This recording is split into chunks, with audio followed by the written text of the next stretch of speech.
Hello, and this is a little bit of a room I've put together for doing these new videos I'm trying to do. I've tried to make it a little bit cleaner looking. This little chap here on my left is a rescue cat. Good friend of mine he was a neighbour and became a friend over time. I found him dead on the floor in his house. And this little poor cat was quite feral, has never been outside and was in the house with no food or water. So it's a bit of a state. Now that was probably 2 months ago, and I've been spending time with him, giving him love and cuddles. He's got his own room here. He's starting to become quite loving. He's wrecking my new sofa. I totally made another failure. Just happened. But it has a bit of a more positive undertone to it. So a neighbour popped around just to say hello and drop off a Christmas present, which was very kind. I had a chat and blah blah blah. And then I had one of my OCD pangs, a pang of needing reassurance. That was real. I thought, I quickly nipped it in the bud with my reaction, which was to ask for reassurance instantly, and I got it. But then I had to ask for it again, and I got it twice. Now the problem is that I know my neighbour quite well. I know most of my friends and my neighbours fairly well, and they know about me and what my little funny quirks are, so it's okay. But then they went, and OCD's at bully. So I said, well, you didn't really get the reassurance you needed there. And it's absolutely ridiculous because it's over something that doesn't mean anything. It doesn't make any sense. It's almost as ridiculous as checking the door's locked. So I decided to fight it. Now, I made a failure last time. I lasted an hour. This time I lasted 45 minutes, but I made more of a success, and I'll explain why. I decided to write them down, my feelings and how I'm struggling on this board up here, so that I've got evidence of what I tried to do and how far I got. And it was going really well. It was uncomfortable, but it was going well for 45 minutes. The board up there is titled I Needed Reassurance. This is one of my OCD ritual reassurance, pain in the neck things. So, number one I've written, I already got the reassurance twice when the person was here. 10 minutes afterwards, I'm struggling. Can't read this without my glasses, so I'm going to put my glasses back on. 10 minutes afterwards, I'm struggling, and really big time struggling. I've got that feeling of feeling sick, uneasy. I'm not going to have a good night. I'm not going to feel happy, and it's bugging me. So I'm like really, really struggling. Am I going to bow down and have to go and ask for reassurance the third time? 30 minutes later, I'm still feeling awkward. I'm still feeling very uncomfortable. This is exposure response I'm doing, but it's a real-time event. So it's not one I can suddenly just click my fingers and say, it's not real, it's a test, because it's real, it's going on in my head, and it's based on fact, a real-time situation.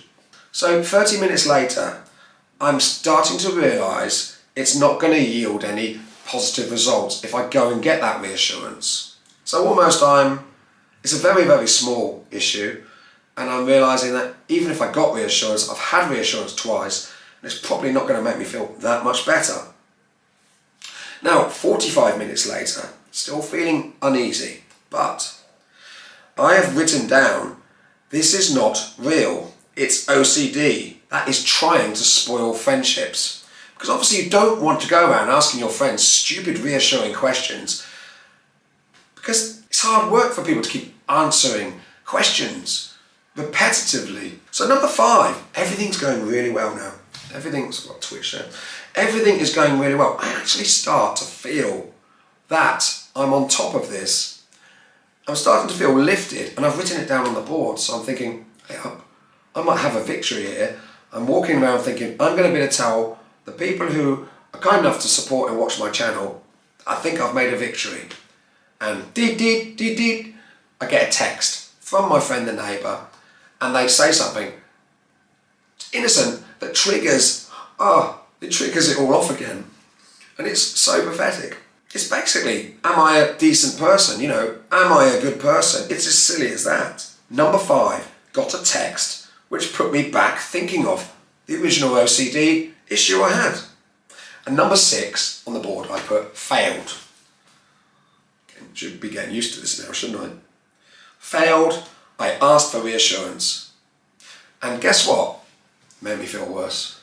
It made me feel worse because OCD's got a trick, a cunning way of doing that. It made me feel worse. I thought, I don't feel any better now I've asked for reassurance. I actually feel worse because now I feel like I'm being a pain.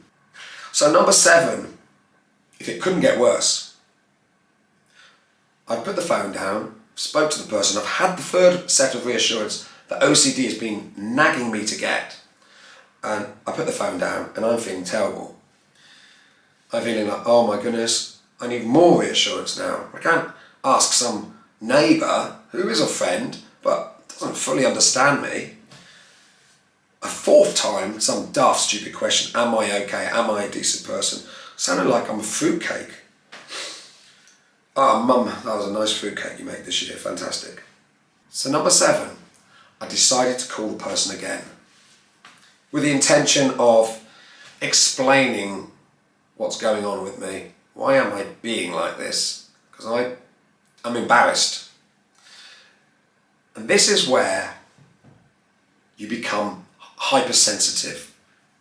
If that's such a thing that could be applied to this, because I feel that's what happens. I become very delicate and very hypersensitive to anything that's said. And what happens, I've just spoken to the person, the phone rings and rings and rings until it goes to voicemail. And I'm like, oh my goodness, I've now upset and bothered them and they're thinking I am a fruitcake. I am an idiot. What's wrong with this person? Why is he asking me these questions? And now he's calling me again and again. And I'm starting to get just overwhelmed with negative thoughts. And this is actually called catastrophizing. And I've done some work on this and research into this, and I know this. And I think that's what's happening here. I'm catastrophizing. And we're going to do a video on catastrophizing because it's very, very powerful. So number 7, I put call person again, no reply. Went into catastrophizing mode. Felt very bad. Felt terrible, but I couldn't fit that on the board. It was too long a word. So now I'm in the lowest place of low. Now I'm catastrophizing. And when you are catastrophizing, it's the worst thing.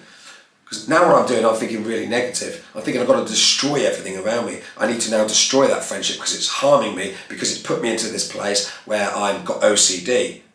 And I've done that in the past. I've destroyed friendships. And it's not their fault. It's my fault. I'm not able to control my OCD. And I need to get a grasp on it. And it destroys relationships, most certainly destroys relationships. And it can be incredibly demonstrative and negative as far as anything that you're doing with an interaction with another human being goes. It's a little bit like you start up drawing and it's like, oh, it's not quite going to plan, or whatever your hobby might be. And instead of trying to bring it around, you just rip it up, throw it in the bin. And I do that sometimes with relationships and friendships, and it's really, really destructive. And I'd like to think that I've moved away a little bit from doing that. I've grown up a bit, and I've realised that taking a step back and assessing the situation and coming back to the situation in a cool light of day where my catastrophizing mind is a little bit calmer. And what OCD's done is it's really got the better of me. I'm lying on my bed thinking, oh crikey, all these negative thoughts, they're compounding down on me, and I feel on my own, no one can understand me, and all I do is destroy everything around me. Everything I touch, I seem to destroy, it feels like. So, all right mate. So anyway, I fortunately managed to call the person back. No, actually I texted them and said, is it okay if I give you a call? He said, yes, certainly. So I called them back and I decided to explain the whole situation, what's going on, even sent them a picture of my board behind and said, this is what I'm doing, this is what I'm going through at the minute. And they understand a little bit about my struggles, and I've actually watched some of my videos. And I said, I'm going through a process at the minute where I'm confronting my fears and I'm trying to do exposure response. And they said, you know, it's cool. And it actually so happened that they hadn't answered the call when I phoned back because they thought it was a pocket dial and it was a mistake. So I managed to bring it around and was very grateful for their understanding. And I'm going to take some positive out of that. It's just so small. And I think I'm doing this video because I want to encourage you, don't give up. I've made a failure the other day. Today was a failure. But in a way, I left with a little bit of positivity. After so long, 30 minutes, 45 minutes, I really believe I was at the place where I could have let that go. And that was going to be really good for me because that meant when something else like that comes along, I'll be able to knock that on the head. And I believe I can do that. And I'm not going to give up. I owe it to myself and I owe it to you. And I owe it to the fact that I deserve, and we all deserve, to have a better quality of life. And I would just say to you that if you are struggling with OCD, then tell people around you that you are struggling with it. Be open about it. And if you're going to start to come on this journey with me and try exposure response, then it's good to tell people about it. We can take back a little bit of our freedom, because OCD does take your freedom away. It does imprison you into this unpleasant place where you're having to ask questions you don't want to ask to get answers that you already know, and they don't make any real sense, to be honest. It's very much habitual. And really what I'm doing, your OCD may be checking doors, checking this. I mean, I do those things.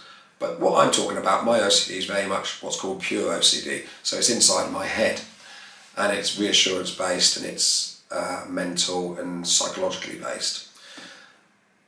And it sometimes is a real struggle because it, with a door, you check it 7 times and you know it's locked. You can't keep haranguing people 7 times with the same question. I can tell you, they soon get fed up with you if you do that. I don't blame them.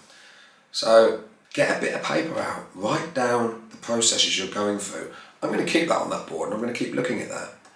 And I hope the next board that I put up, or when I do finally scrub that, the next ERP that comes along is a positive one where I can go, look, I won, because I got a bit further in actually realising that I can achieve a positive result from this. I really do think. Don't eat the plant. I do believe that I can get somewhere with this, and I stop scratching my new chair. Anyway, this little rescue cat's lovely. I'm hoping she'll integrate it. He will integrate into a happy life with my other 2 cats that I rescued and had. Thank you again for watching my video. Sorry I've gone off at random tangents, but I believe that I'm just trying to be sincere and honest, and we're making a little bit of progress. Only a little bit. Dean, stop it. I can see you in the thing. So thank you very much, and I'll speak to you again, and keep striving to do better with your OCDs and your issues. Thank you very much. Bye-bye.